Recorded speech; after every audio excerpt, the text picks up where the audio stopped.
नमस्कार साथियों, आप सबका पुनः स्वागत है श्रद्धा वेद पुराण में। तो आज हम लोग डिस्कस करेंगे श्रीमद् भगवद गीता अध्याय 7 श्लोक अर्थ 10। इससे पहले हम लोगों ने अध्याय 1 से 6 तक के सभी श्लोक अर्थ सरल हिंदी भाषा में दोनों ही चैनल श्रद्धा एस्ट्रो ज्योतिष, श्रद्धा वेद पुराण में अपलोड कर दिए हैं। आप में से कोई भी व्यक्ति भगवद गीता के किसी भी श्लोक का सरल हिंदी अनुवाद चाहता है, आप हमारे चैनल में आए जहां आपको 700 के 700 श्लोक अर्थ मिल जाएंगे। तो शुरुआत करते हैं। आज का श्लोक अर्थ भगवान श्री कृष्ण अर्जुन को समझाते हुए कहते हैं, हे अर्जुन, तू संपूर्ण भूतों का सनातन बीज मुझको ही जान। मैं बुद्धिमानों की बुद्धि और तेजस्वियों का तेज हूं। दिखने में ये बड़ा सरल सा एक वाक्य प्रतीत होता है, लेकिन भगवद गीता को आप जितनी बार पढ़ेंगे उतनी ही बार हर श्लोक का एक नया ही अर्थ आप लोगों के सामने आएगा। और जो व्यक्ति जिस प्रकार का उसका माने हो सकता है, कोई कर्म को प्रधान मानता है तो उसमें भगवद गीता में उसको कर्म अनुसार भी उसका उत्तर मिल जाएगा। कोई भक्ति को मुख्य मानता है तो भक्ति अनुसार उसको भगवद गीता में अर्थ मिल जाएगा। माने ज्ञान योग, कर्म योग, सबके अनुसार अपने आप में कंप्लीट है भगवद गीता। ऐसा नहीं कि भाई कोई कर्म को श्रेष्ठ मानता है उसको भगवद गीता में कहीं निराश होना पड़ेगा, उसको उत्तर नहीं मिलेगा। हर एक, मैं तो ये यहां तक कहता हूं, हर प्रकार के धर्म संकट का उत्तर भगवद गीता में मिल सकता है। भाई अब क्या करें, करें ना करें, उस सब का निराकरण, धर्म संकट, धर्म का दोराहा, इसका निराकरण भगवद गीता करता है। अब यहां पर जो भगवान बार बार अर्जुन को बता रहे, वहां जीव का परमात्मा के साथ एक ही भाव भगवान प्रकट करने की कोशिश कर रहे हैं। भाई जैसे हम लोग संसार में रहते हैं, हमें लगता है कि भाई इतनी अलग अलग भाषाएं हैं, इतने अलग अलग जीव हैं, और उन जीवों में भी कितनी अलग अलग प्रकार की असमानताएं दिखाई देती हैं। प्रथम दृष्टा सांसारिक दृष्टि से देखें, मनुष्य जाति में ही कितने अलग अलग प्रकार के, कि भाई कोई व्यक्ति अफ्रीका में उनका डील डॉल, उनका रंग, उनकी सांस्कृतिक चीजें अलग अलग हैं, और इसी प्रकार अमेरिका में देखें, एशिया में देखें तो वो अलग दिखाई देता है मनुष्य जाति में। ऐसे ही फिर अलग अलग पशुओं में, पेड़ों में कितनी विभिन्नताएं हैं, लेकिन उसमें भी वो एक रूप परमात्मा बीज रूप में व्याप्त रहता है। भाई श्वास जो हम ले रहे हैं, छोड़ रहे हैं, वो तो हम, माने इस संसार में मैंने कोई सांस छोड़ी है, वो किसी न किसी रूप में किसी और की सांस पुनः बन जाएगी। मैंने इसको अगर विज्ञान की भाषा में कहें तो, मैंने यदि कार्बन डाइऑक्साइड छोड़ा है तो उसको अलग अलग चक्रों में पढ़ाया जाता है कि वो कार्बन रूप बन जाएगा, वो किसी मृदा में जाकर, मिट्टी में जाकर, किसी फसल के रूप में जाकर वो एक कंपाउंड बना देगा। जिस प्रकार ग्लूकोज में भी कार्बन होता है, तो वो फिर कोई दूसरा जीव ग्रहण कर रहा है। तो अनंत काल से कितने ही जीव यहां उत्पन्न हुए, नष्ट हुए, लेकिन उसके साथ हमारा संबंध अभी भी है। कितने ही अलग अलग प्रकार के अच्छे से अच्छे जीव इस धरा पर उत्पन्न हुए, और कहने को सांसारिक दृष्टि से बुरे जीव भी उत्पन्न हुए। हमारा उनके साथ एक भाव रहता ही, आप उसको चाहे लौकिक दृष्टि से समझ लें, चाहे पारलौकिक दृष्टि से समझ लें। तो संपूर्ण भूतों का सनातन बीज मुझको ही जान। तो हम सब में जो एकता है वो मैं ही हूं, जो उन आप सभी जीवों का एक बीज रूप है, वो मैं ही हूं। मैं बुद्धिमानों की बुद्धि, हम जिस प्रकार कह देते हैं कि कुछ व्यक्ति को अनायास ही सारी विद्या उसको प्रकट हो गई। कुछ व्यक्ति तो अपने बुद्धि ज्ञान के लिए बड़ी मेहनत करते हैं, अलग अलग ग्रंथों का सहारा लेते हैं, और आपने इस प्रकार भी पढ़ा होगा। और ऐसा महाभारत में भी जो कथा आती है उपमन्यु की, किस प्रकार उनके गुरु ने उनको आशीर्वाद दिया कि सारे वेदों का ज्ञान आपकी बुद्धि में स्वतः ही उत्पन्न हो जाए। तो वास्तव में ऐसा है, जो हम खा रहे हैं इस धरती से, जो हम ले रहे हैं, उसका वो जो कनेक्शन है हमारे साथ ब्रह्मांड का, अलग अलग प्रकार की कॉस्मिक रेस हम पर गिर रहे हैं, तो अपने आप को अलग नहीं मान सकते हैं, अलग होकर भी अलग नहीं मान सकते हैं। एक रूपता, और किस प्रकार से उसका प्रगटीकरण भगवान कर दे, वो सारा ब्रह्मांडीय ज्ञान हमारे अंदर समाहित है। उसको अगर आप आध्यात्मिक दृष्टि में जैसे बोलते हैं कुंडलिनी जागरण, अगर जागरण हो जाता है तो फिर उसके लिए कहीं बाहर सीखने की जरूरत ही नहीं पड़ती है, और सही मायने में तो सीख भी नहीं सकते। ब्रह्मांड का इतना ज्ञान अगर एक जीवन में कोई सीखना चाहे नहीं सीख सकता है, लेकिन उसके अंदर जागरण से, कुंडलिनी जागरण से जब वो उत्पन्न हो जाता है तो फिर उसको लगता है अरे ये तो मेरे अंदर पहले से ही व्याप्त था, बस उसको समझने की जरूरत है। ये कुछ ऐसा ही है कि एक व्यक्ति अपने आप को कंगाल समझता है कि मेरे पास तो कुछ माने चांदी या तांबे की मुद्राएं भी नहीं है, जबकि उसका खजाना तो स्वर्ण मुद्राओं से भरा हुआ है। तो हमारा मस्तिष्क जो है वो ज्ञान की खान है। हमारा जो जिसको कहते हैं कि वो उसको सीखने की आवश्यकता नहीं है, अगर उसको हमने एक्टिव कर लिया, हमारे न्यूरॉन्स को, नर्व सेल्स को, तो हमें वो सारा ज्ञान जो हमें असंभव सा प्रतीत होता है वो स्वतः ही हमारे अंदर जागृत सा दिखाई देगा। तो मैं बुद्धिमानों की बुद्धि पहले से ही व्याप्त है, ऐसा नहीं कि मैं पढ़ने के बाद मुझे मिलेगा, वो तो उस ज्ञान की, उस अनंत ज्ञान की कुछ बूंदे हैं। मान लीजिए मैंने बहुत पढ़कर भी कुछ पा लिया तो वो तो कुछ बूंद है, और अगर मैंने अपनी जागरण, कुंडलिनी जागरण से पा लिया तो वो परम ज्ञान है।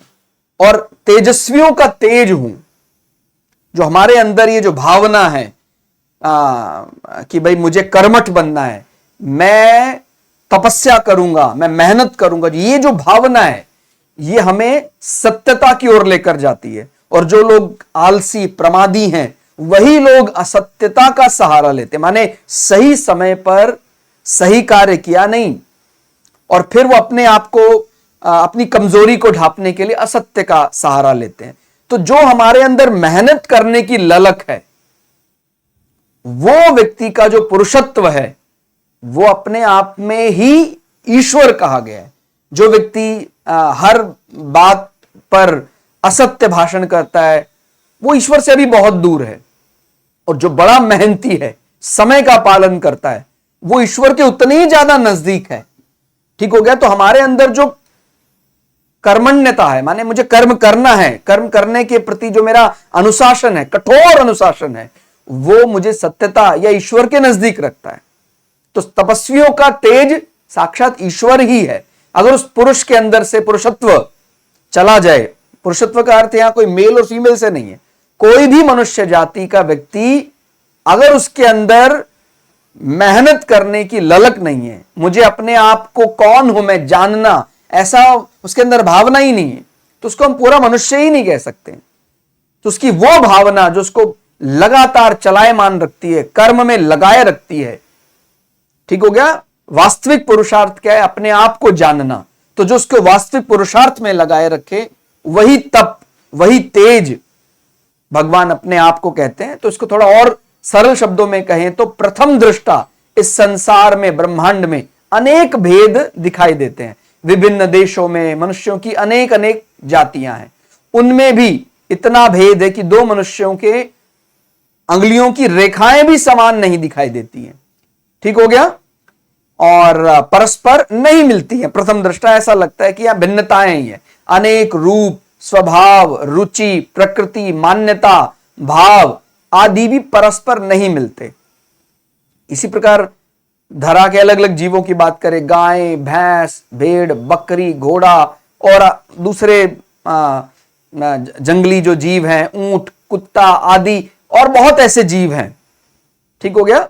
जंगल में रहने विचरने वाले जीव हैं, और जल में रहने वाले अनेक अनेक जाति हैं, और उनकी एक जाति में भी अनेक भेद हैं। वृक्षों में एक वृक्ष की अनेक जातियां होती हैं। एक एक विद्या को देखें तो उसमें अनेक अनेक भेद हैं, फिर भी सबका मूल, सबका उद्गम, सबका बीज एक ही है। सबके लिए हम मानी सबका पोषण तो धरा से ही हो रहा है, संसार से ही हो रहा है, ब्रह्मांड से ही हो रहा है। तो ब्रह्मांड की कॉस्मिक एनर्जी, ब्रह्मांड पोषण के लिए आप जो धरा से इस्तेमाल कर रहे हैं, वो तो वही है, वही जल का इस्तेमाल मैं कर रहा हूं, वही जल का इस्तेमाल कोई दूसरा जीव कर रहा है, कोई दूसरा मनुष्य कर रहा है। तो हम जो बोलते हैं ना कि भाई एक दूसरी भाषा, भारत में रहने वाला व्यक्ति जर्मनी की भाषा को कैसे समझ सकता है? जब वो उस लेवल पर पहुंच जाता है तो फिर भाषाओं का अंतर समाप्त हो जाता है। वो बिना पढ़ाए ही सारी भाषाओं को जान सकता है। ठीक हो गया? वो माने कनेक्टेड ही है, हम सब में श्वास वहीं जा रहा है। जो सांस मैं लेकर छोड़ रहा हूं वो कहीं ना कहीं साइकिल में दोबारा से अलग होता है, कार्बन ग्लूकोज का रूप बनाता है, कोई दूसरा उसको ग्रहण कर रहा है, जो दूसरा छोड़ रहा है मैं उसको ग्रहण कर रहा हूं। इस प्रकार से सारे जीवों का इतना विभेद होने के बाद भी एक रूपता संसार में दिखाई देती है। तो इस श्लोक अर्थ में मनुष्य या दूसरे सभी जीवों को अपने शरीर से संसार ब्रह्मांड की एक रूपता को समझना चाहिए। संसार के अन्न जल को ग्रहण करके ही जीव का शरीर पोषित होता है। अनंत काल से व्याप्त जीवों के सभी संस्कार, भाषाएं, जैसे हम बोलते हैं ना भाई उसकी भाषा मैं कैसे समझ सकता हूं? अगर मेरे न्यूरॉन्स एक्टिव हो जाएंगे तो दूसरे की भाषा, संस्कृति को समझने में मुझे जरा भी विलंब नहीं होगा। इस पृथ्वी में रहते हैं जीवों के शरीर चाहे जला दिए जाएं, चाहे माने मृत्यु पर्यंत, जैसे हम बोलते हैं अब उनको गाड़ दिया गया, जला दिया गया, चाहे पशु पक्षी खा लें, वे अंत में इस पृथ्वी में ही व्याप्त हो जाते हैं। विज्ञान की भाषा में कहें तो मेरे शरीर में कार्बन, नाइट्रोजन, ऑक्सीजन अलग अलग प्रकार से व्याप्त है। वो डिकम्पोज हो जाता है, उसके बाद कार्बन अलग, ऑक्सीजन अलग, नाइट्रोजन अलग, और फिर वो अलग अलग चक्रों में फसलों के रूप में, और कोई उसको इस्तेमाल कर रहा है गैसों के रूप में, फिर वो दूसरे कंपाउंड बन जाते हैं, जल के रूप में व्याप्त हो जाता है। तो इस प्रकार से वो जो चक्र है, जीव चक्र, जीवों का संबंध अटूट है। कोई कितने ही वर्ष पहले कोई पैदा हुआ तो उसके साथ भी हमारा एक अनकंडीशनल, बिना शर्त का संबंध है। उसको हम लौकिक दृष्टि से समझ लें चाहे पारलौकिक दृष्टि से समझ लें। ठीक हो गया? तो वो संबंध परमात्मा रूप में, वो बीज हमारा उद्गम एक ही माना जाएगा। हमारा शरीर भी इस पृथ्वी से उत्पन्न हुआ है। इसका अर्थ यानी अब शरीर की उत्पत्ति हुई मां के गर्भ में रोपित होने से लेकर व्यक्ति के मरने तक जो उसको पोषण मिल रहा था, श्वास रूप में, भोजन रूप में, सब कहां से प्राप्त हुआ? इस धरा से प्राप्त हुआ, इस धरती से, संसार से प्राप्त हुआ।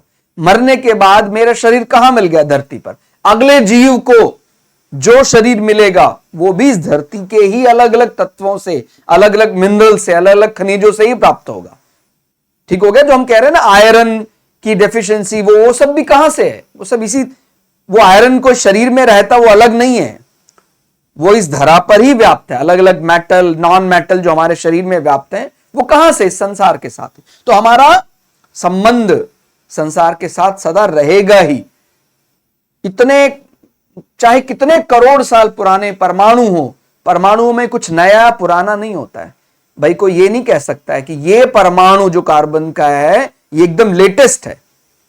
परमाणु तो वही है, वो हमेशा सदैव मतलब नूतन ही रहेगा, वो तो नया ही रहेगा।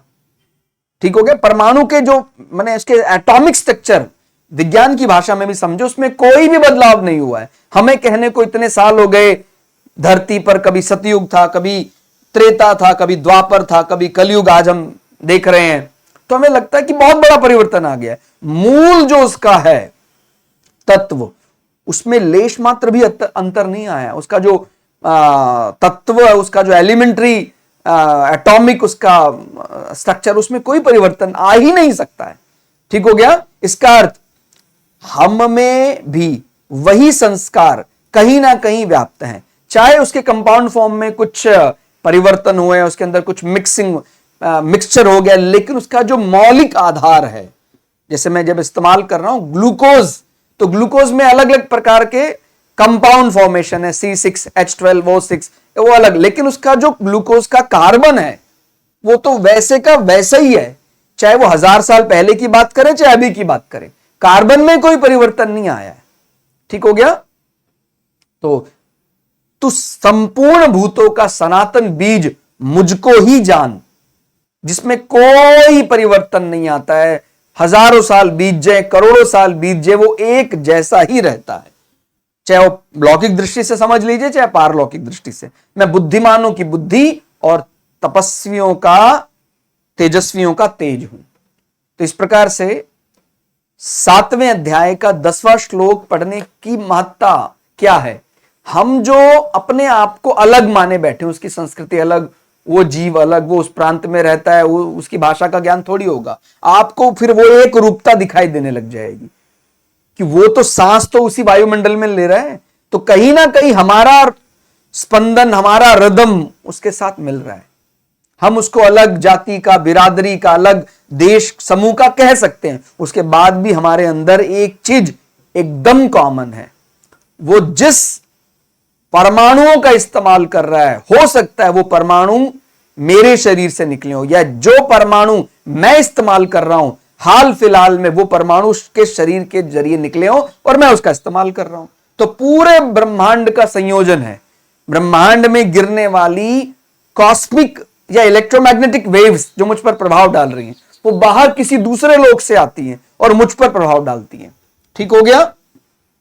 अब सूर्य की विकिरण को ही ले लीजिए, इंफ्रारेड है और अल्ट्रावायलेट है, कितनी दूर से वो हमारे पृथ्वी पर, फिर हमारे शरीर पर प्रभाव डाल रही हैं। तो एक प्रकार से पूरा इंटीग्रेशन पूरे ब्रह्मांड के साथ हमारा माने हमारा जुड़ना दिखाई देता है, एक रूपता दिखाई देती है।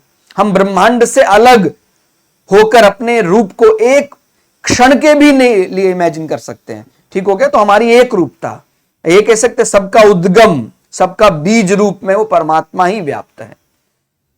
तो इसको समझने के लिए ही 7वें अध्याय के 8वें, 9वें, 10वें, 11वें वो श्लोक बार बार पढ़े जाते हैं, ताकि वो अंतर समाप्त हो जाए। किसी को लगता है मैं अलग हूं, मैं जीव हूं, वो परमात्मा है, उस अंतर को समाप्त करने के लिए 7वां अध्याय बहुत मददगार है। तो आज के श्लोक अर्थ में फिलहाल इतना ही। श्लोक अर्थ आपको कैसा लगा कमेंट करके जरूर बताइएगा। मिलते हैं अगली वीडियो में, तब तक के लिए जय श्री भगु पराशरा, जय श्री शुक्राचार्य, नमस्कार।